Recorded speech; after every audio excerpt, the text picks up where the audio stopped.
Have you ever wondered what the worst water type Pokemon is? On the one hand, it seems like a stupid question to ask because, like, of course, worst is subjective to a certain degree, right? So you would think that if you asked the question, your answer would be, well, it depends based on what do you value in a Pokemon. But what I think is a little bit more interesting is if you talk about the worst water type Pokemon in a competitive context. Now, I recently made another video like this where I tried to find the worst fire type Pokemon competitively, and it was pretty difficult because, as it turns out, there are a lot of really good fire types, or I should say, most fire types are at least decently good.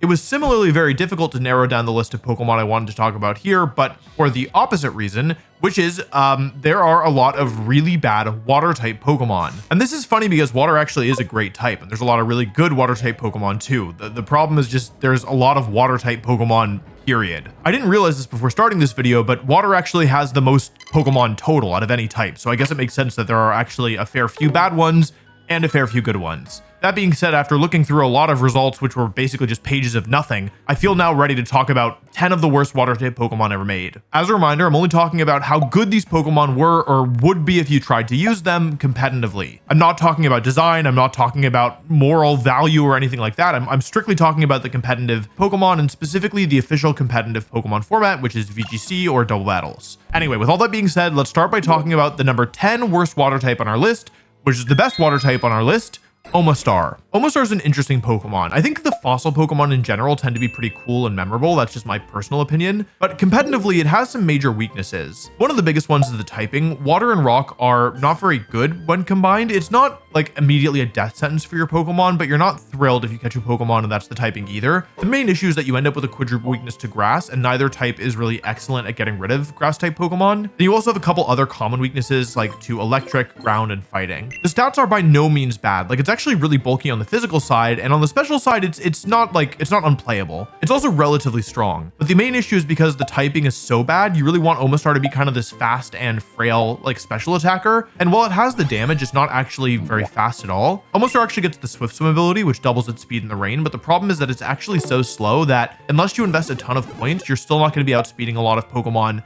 that are common, at least nowadays. Or I should say, you're not going to be outspeeding those Pokemon if they have any kind of help, like if they have Tailwind or if they have Choice Scarf, or even like just certain super fast Pokemon like Regieleki is, you know, kind of a bad faith example, but even still, there are some Pokemon you can't outspeed even with Swift Swim active. That being said, I was between a couple Pokemon for this slot, and like they were all usable in some regard. And so Omastar is certainly, I mean, it's obviously not the worst Pokemon on our list, it's the best Pokemon on our list of bad Pokemon, but like, it still has stuff that it can do. The main thing that comes to mind is Omastar gets the attack Shell Smash, which is a really powerful setup move. Unfortunately, it's a powerful setup move that also lowers Omastar's defenses, which is not great. If you're wondering why Omastar is on this list and not Kabutops, when I think in theory Kabutops should be worse, Kabutops actually saw a little play at some point, and by that I mean it actually got 10th place at UK Nationals back in 2015, and basically the rule is if a Pokemon has a single half decent result, then they don't get put on the list. You might think in theory that Omastar would be better than Kabutops, but I think Kabutops being a little bit faster and being a physical attacker with access to Rock Slide and having stats that I think are slightly more geared towards the like offensive Pokemon in Rain role that Omastar wants to be,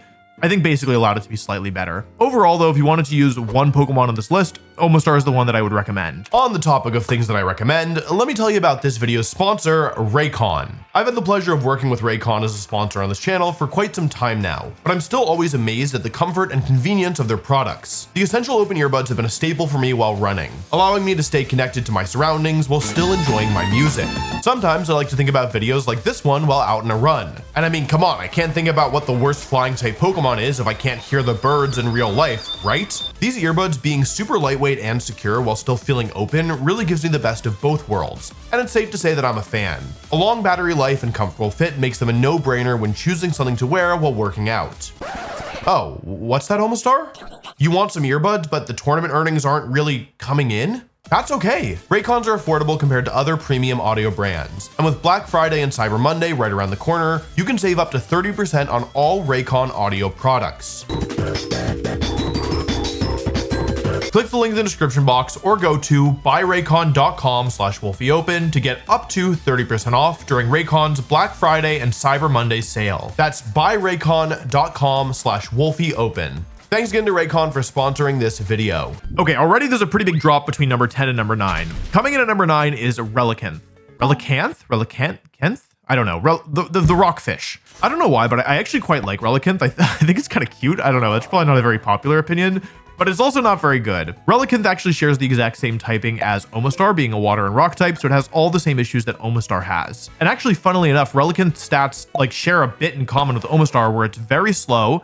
Actually, well, it's the same speed set as Omastar, which is very slow. It's really respectably bulky on the physical side, and its special bulk is lacking but still usable. Unfortunately, though, Relicanth is actually meaningfully weaker than Omastar. It will struggle even more to do damage. Funnily enough, it also gets the Swift Swim ability. Now, this doesn't make Relicanth sound very good, and it's not, but the reason why Relicanth actually isn't higher up on this list is that it does have one somewhat useful niche that I don't want to say that it excels at filling, but like it has something that it can do. We're going to get to Pokemon later in this list where it's a lot harder to find something for them to do. But okay, for now, Relicanth has 3 useful abilities. We've already talked about Swift Swim, which doubles its speed in the rain, which gives it something to do, but like there's so many better Swift Swim users out there that you probably would rather use something else. It's actually a similar problem for Omastar. It also gets the ability Sturdy, which is a great ability and keeps it alive at 1 HP if it's at full HP and would be knocked out, but it's not a very good Sturdy user either because it doesn't do that much damage. And then it gets Rock Head. So Rock Head's kind of an interesting ability because it prevents the user from taking recoil damage from moves that would otherwise deal recoil damage. These are moves like Flare Blitz and Brave Bird, neither of which Relicanth gets because it's not flaring or a bird. But Relicanth does get the extremely powerful rock type move Head Smash. So Head Smash is actually as strong as Hyper Beam, but the cost is that it does a ton of recoil damage. However, if Relicanth uses Head Smash, then it won't take any recoil damage provided it has the Rock Head ability. Relicanth still isn't that strong, but because Head Smash is such a powerful attack, this is something for it to do, okay? It's not amazing, but you could use it potentially as a Trick Room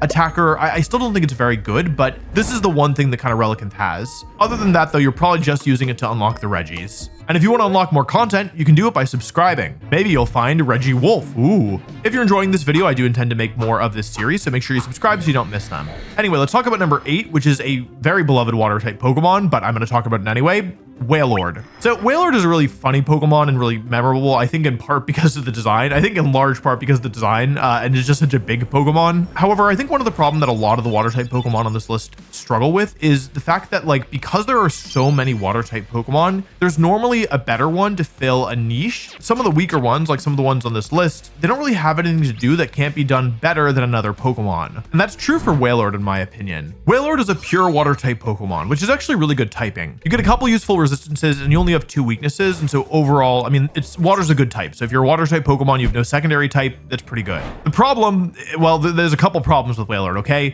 Probably the easiest to understand is the stats.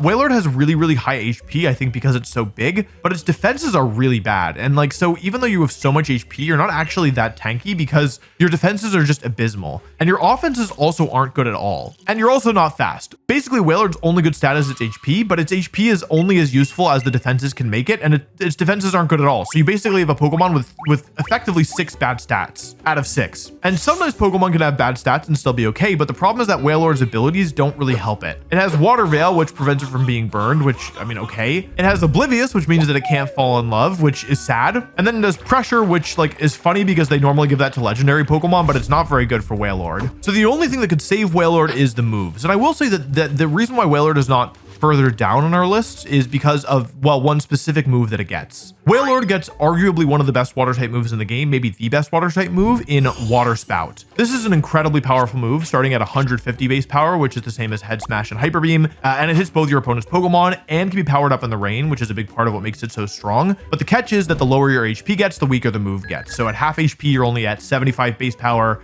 I think it scales linearly, but regardless, once you start losing HP, it's not very good. Water Spout has seen a ton of play over the years, in large part because of Kyogre. And basically the playstyle that you want to have when you're using Water Spout is to have your Water Spout user get them in, ideally in the rain at the right time, and then just click Water Spout before your opponents can attack so you can like maximize the value from the move. And so if you really wanted to use Wailord and you, I don't know, you had a little Wailord hat and you like had a little Wailord t-shirt, right? And you're like, I love Wailord, let me use Wailord, right? You could maybe do something with Water Spout. Maybe give it a choice specs. Maybe you try to get an inside Trick Room. Maybe you like, I don't know, have a Trick Room Pokemon that also has Rain Dance. I don't know, like it's not super easy, but you could maybe do something with it. It's such a good move that you could justify using Wailord if you really wanted it. Now Wailord is also really big and it weighs a ton, so like you could consider Heavy Slam, but I wouldn't really recommend it personally too. And other than that, I don't really think there's that many super notable moves that Wailord gets. You can use Fissure if you want. I don't really recommend it, but like you could, if you're like, I really want to use Wailord, you could do that. But yeah, not a good Pokemon and not a Pokemon that's very easy to use, but it has something that it can do. So it's, you know, in the first half of our list. Okay, coming in at number 7 is a Pokemon that I'm personally quite disappointed by because it's so funny, but it just doesn't work in a competitive environment. And that's Cramorant. So Cramorant is a really weird Pokemon. It's a water and flying type Pokemon, which I would say is not great typing, but also isn't terrible. You get some useful resistances like to water and to fighting, and you're immune to ground, which is all good. You resist bug, which isn't that useful, but whatever, more resistances is good. But the problem is that you have a quadruple weakness to electric and a weakness to rock. Now this is somewhat balanced because although having a quadruple weakness is quite bad, having only 2 weaknesses is quite good. So the typing I would say is not the main issue. For me personally, the biggest issue that I have with Cramorant is the way that they implemented its stupid signature ability. I say it's stupid, but it's such a funny ability. It's called Gulp Missile. And the way that it works basically is that Cramorant has, I guess, 3 forms. It has its base form where it's just standing there kind of looking in both directions. Then it has its gulping form, and it also has its gorging form. So basically the way the forms work is that if you use surf or dive, then Cramorant will pop under the water and get a little fish, okay? Or something else. We'll get to that in a second. And if it has a fish in its mouth and it gets hit by an attack from your opponent, it will spit out the fish, go back to its regular form, and the fish does a quarter of your opponent's maximum health, which is actually a ton. It only gets the fish though if it's above 50% HP. Otherwise, Cramorant actually gets a Pikachu. This is called its gorging form. Also, in addition to doing damage, I believe it lowers your defense. That's what it's saying online. I don't remember that, but Cramorant basically saw no play, so it's probably true. I believe the internet. Anyway, the other form is the gulping form, which is, in my opinion, much funnier. Basically, if Cramorant is above half health when it goes under the water, it enters its gulping form and it gets an Arrokuda in its mouth, which is the, you know, lose a quarter HP and lower defense.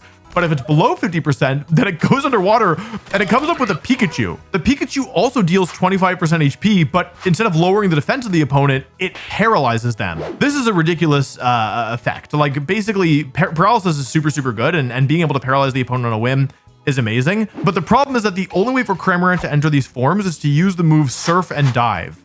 Dive is basically unplayable, you at least in the official competitive format, because basically all the Pokemon run Protect. Like Dive is a 2-turn move, so you're effectively never able to actually like hit anything with Dive, and it's not very strong either. We're not talking about a 100+ base power move. Dive is pretty weak. So you're basically forced to use Surf, which hits your partner. And so if you want to use Surf Cramorant, you kind of have to build your whole team around it. Maybe use Pokemon like Storm Drain Gastrodon, or I don't know, some kind of Water Absorb, Toxicroak, or whatever.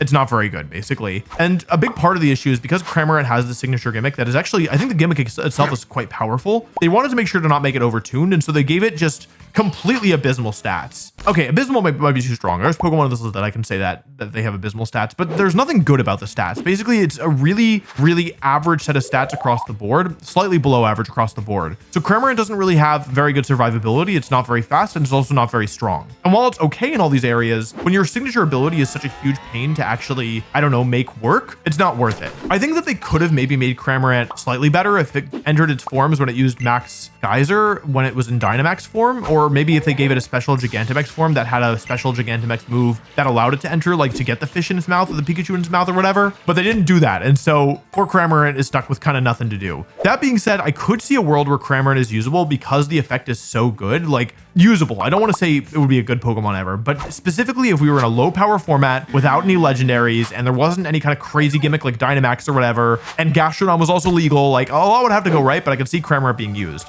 Also, I just want to say I love the shiny Cramorant form. I think it looks amazing. I think it's actually one of my favorite shinies from Sword and Shield. Okay, our number 6 slot, I think is going to surprise some people. Not that I think that people will be surprised to see it on this list, but that I think people will be surprised that it's not higher up. I'm talking about the elemental monkey Simipour. I feel like the monkeys in general are just pretty widely hated. I think these are some of the least popular Pokemon of all time, though I don't know that for sure. Basically, this is a pure water type Pokemon introduced in Generation 5 that, what can I say about it? What can I say about it?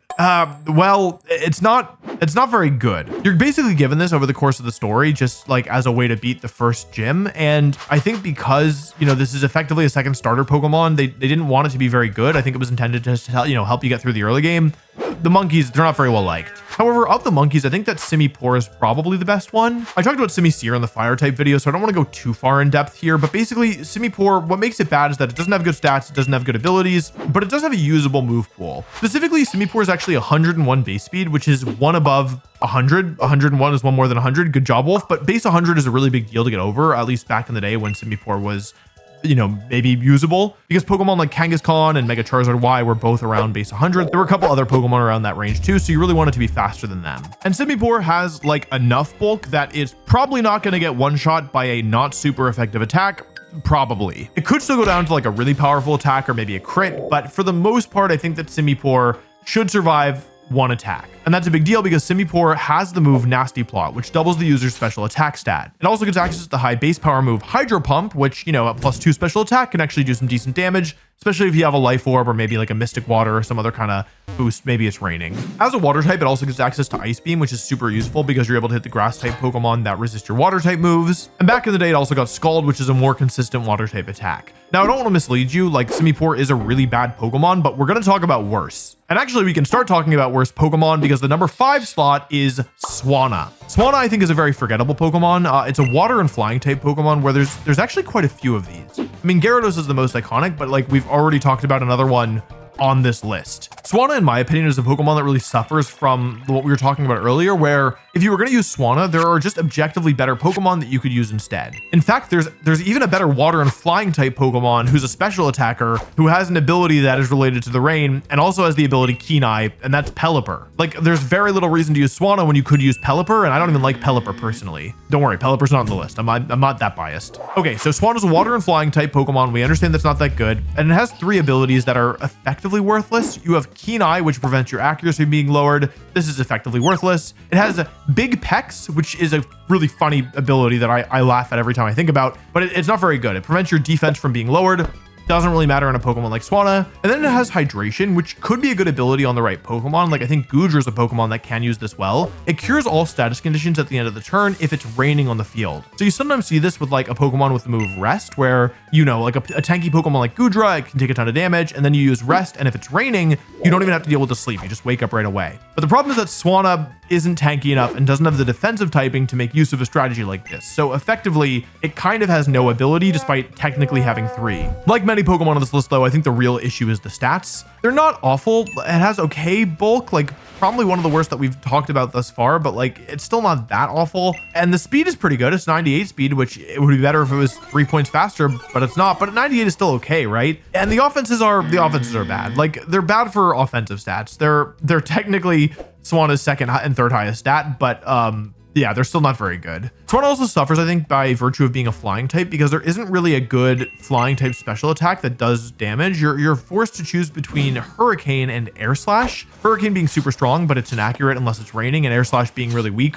and also isn't perfectly accurate for some reason. So basically, like, the way that you'd want to use Swanna if you wanted to get max value out of it is to put it on a rain team and give it like Hurricane and Hydration maybe. But the problem is that if you want a water flying type on a rain team, you would just use Pelipper. I also have a bone to pick, which is that I think Swanna's shiny form is one of the shinies that just like doesn't change enough. I don't know, maybe that's me being stupid. I actually didn't even realize this Pokemon was in Scarlet and Violet until just now. Swanna is a very bad Pokemon, one of the worst water types by far. You could, if you really wanted to use it, you'd probably want to use the moves like Tailwind and Icy Wind. Maybe you could run Helping Hand or Feather Dance to kind of like do a little bit more. It gets the move Endeavor, which, you know, does something at least. Maybe you give it Tailwind or Focus Sash. Overall though, really bad Pokemon. I think Swanna is so bad that they might give it an evolution at some point or a mega evolution because it's a fully evolved Pokemon that's so bad that even giving it the Eviolite item wouldn't upset the competitive balance. So I don't know. It's probably not popular enough to warrant one of these changes, but it's just so awful that I think it might get some love at some point. Our number 4 slot though definitely won't get an evolution at any point. I think I shouldn't say definitely. I would be very surprised if it ever evolved. And that's because our number 4 slot is Pyukumuku. Before you get angry at me again, remember this is only talking about the competitive viability of the Pokemon. I like Pyukumuku. I think it's really funny. I love the design. It is a great Pokemon from a lot of angles, just not from the competitive lens. Pyukumuku has a really funny gimmick. If you all know like Wobbuffet, right? And how its gimmick is that it can't do damage directly. Pyukumuku has the same gimmick. It is slightly better than Wobbuffet though, because it gets the move Toxic, which,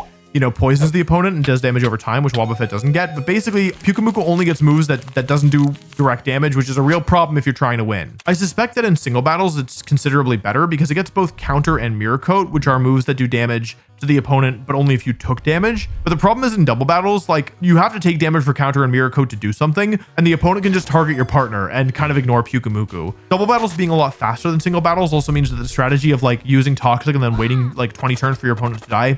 I know it doesn't actually take 20 turns. Sorry, I'm being hyperbolic, okay? Waiting 7 turns for your opponent to die.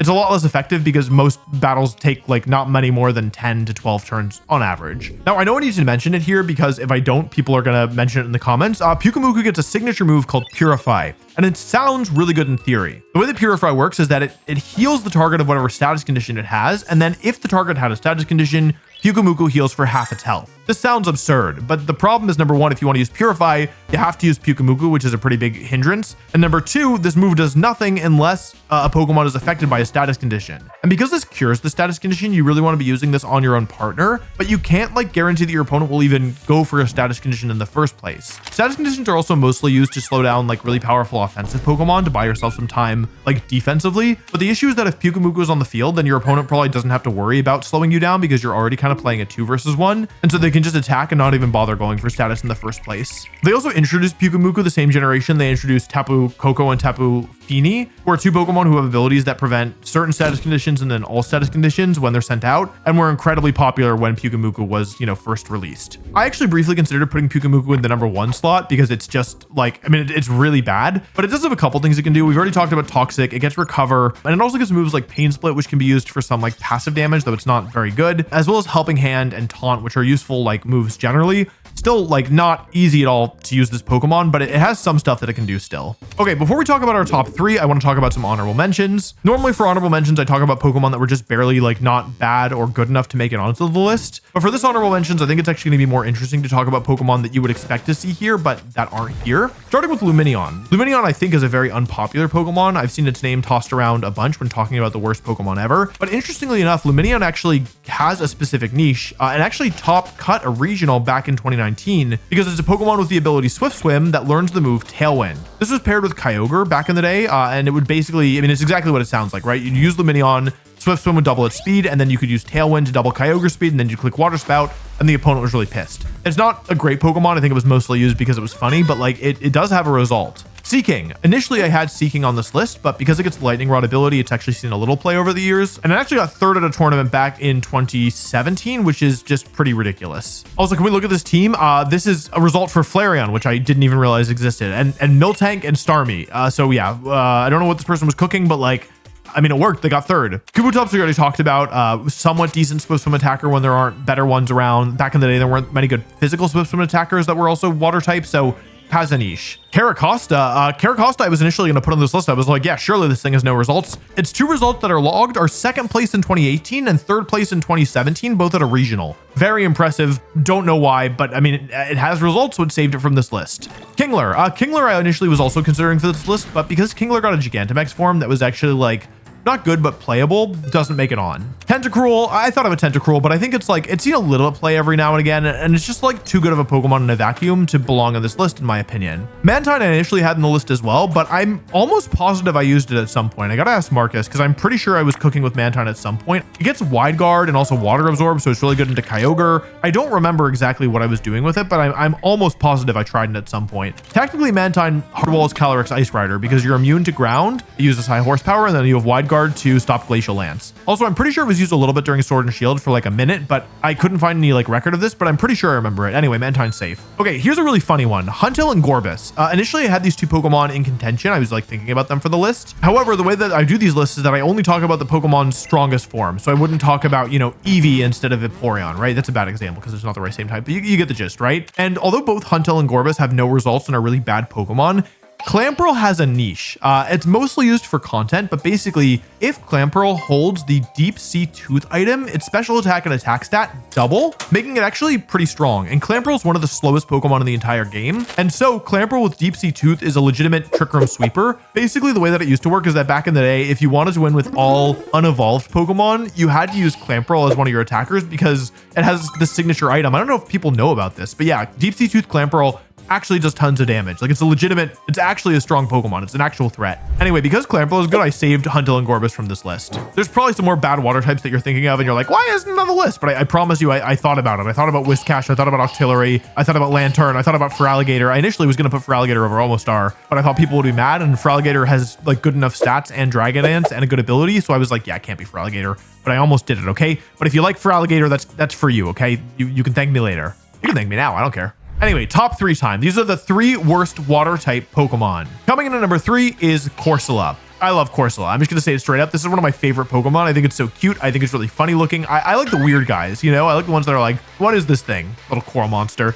Anyway, Corsola is awful. Really, really bad. A fun fact is actually back in the day, I held a tournament called Corsola Cup. The VOD is still up. I think it has no commentary, so I don't think it's like a very entertaining video. But the premise is that it was a 1v1 tournament where each player only brought one Pokemon, and the only Pokemon legal was Corsola. And I think we might have banned Hidden Power Grass, but I don't remember. Anyway, it was like a really interesting study in how a metagame develops and how like initially I think Mirror Coat Corsola was really popular, and then people started running Earthquake, and then people started using Air Balloon with like Substitute and Toxic. I don't know. It's a cool Pokemon. I like Corsola a lot. Anyway, Corsola is not very good. Corsola to me looks like a Pokemon that was supposed to evolve. And to be fair, there is a Galarian Corsola who's a ghost type who has an evolution called Cursula, which is I think just like a really great pun generally, but it's not a water type Pokemon, so it's not like a viable, like you can't evolve water type Corsola into anything, so it doesn't count for this list. Anyway, Corsola, I mean, the biggest issue are the stats. What is this? What are they doing? I really can't justify this by any means. It's got okay defenses, but a bad HP stat, so it's like, I mean, okay, not an awful HP stat, but not a good one either. It's extremely slow, and it has no offense. Like,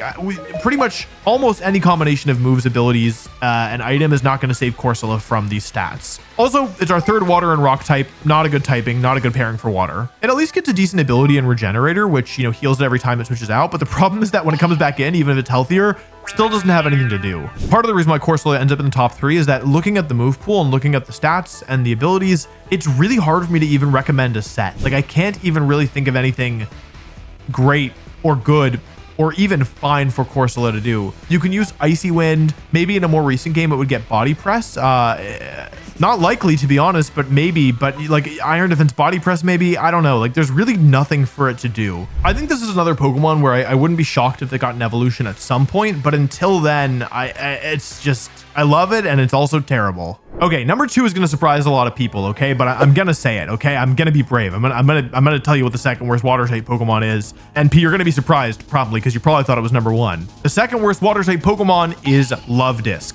Luvdisc is a Pokemon that clearly was not designed to be a competitive threat or a competitive consideration, even. This thing has a base stat total of 330. They are making Pokemon double that nowadays. And the funny thing is that a lot of those points, almost a third of them are in its speed stat, which, like, yeah, speed is an important stat, but you have to be able to do something with that speed for it to actually matter. Base 30 attack and base 40 special attack, I think, has got to be some of the worst offenses we've seen in this list, barring Kukumuku, and the defenses are also some of the worst stats that we've seen. I mean, I could talk for a long time about what makes Luvdisc so bad, but it doesn't have anything going for it, with one exception, okay? And this is the reason why Luvdisc is in the number 2 slot, not the number 1 slot. I think also, you know, consider the source here. I really love making unorthodox Pokemon work and making Pokemon that other people have written off, like seeing the potential in them and finding a way to make them good. So I think that definitely probably colors some of my perception of these Pokemon, because most people would say that Luvdisc is the worst water type Pokemon of all time, but it has one thing that it can do that I don't think that any other Pokemon can do, at least not recently. Luvdisc gets the ability Swift Swim, which is a great ability. It doubles a Pokemon speed stat in the rain. We've talked about it already on this list. But Luvdisc also gets a specific move that it can pair with Swift Swim. And that move is Entrainment. Entrainment is a move that takes the user's ability and gives it to the target. And in a double battle, you can use that on your own partner. So you could, for example, have